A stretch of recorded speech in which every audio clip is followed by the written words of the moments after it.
अभी आपको अहम खबर से आगाह करेंगे। सरगोदा में खवातीन से पर्स छीनने वाला गिरोह सरगर्म है। खरीदारी के लिए जाने वाली खातून से दिन दिहाड़े पर्स छीन लिया गया। फारूक कॉलोनी में होने वाली वारदात की फुटेज बोल न्यूज़ पर आप देख भी सकते हैं। पर्स में हज़ारों रुपए, अंगूठी, मोबाइल फ़ोन था।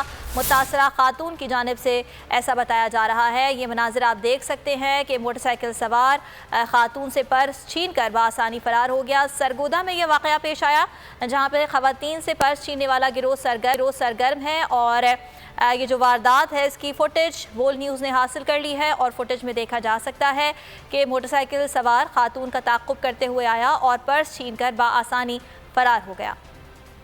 आपको आगाह कर रहे हैं, सरगोदा में खवातीन से पर्स छीनने वाले गिरोह को सरगर्म है और इस बारे में आपको ये बताएं कि ख़रीदारी के लिए जाने वाली खवातीन से दिन दिहाड़े पर्स छीन लिए जाते हैं। फारूक कॉलोनी में होने वाली वारदात की फुटेज बोल न्यूज़ पर आप देख सकते हैं। पर्स में हज़ारों रुपए, अंगूठी, मोबाइल फ़ोन था। मुतासरा खातून का ऐसा बताना है।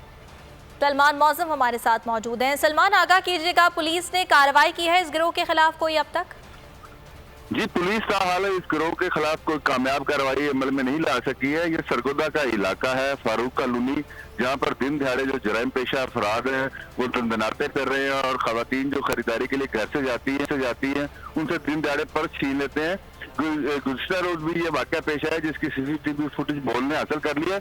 फुटेज में देखा जा सकता है कि खातून जो है वो सड़क से गुजर रही है तो मोटरसाइकिल सवार जो मुलजम है वो पीछे से आता है और बड़ी महारत से उनका पर्स छीन कर चला जाता है। पर्स के अंदर हजारों रुपए नकदी और एटीएम कार्ड और मौजूद थी और पुलिस ने अभी तक इस मुलजम को गिरफ्तार नहीं कर सकी है, जबकि खातून की जानिब से थाना सादिक शहीद में दरखास्त भी दायर कर दी गई है। ठीक है सुलेमान, बहुत शुक्रिया आपका।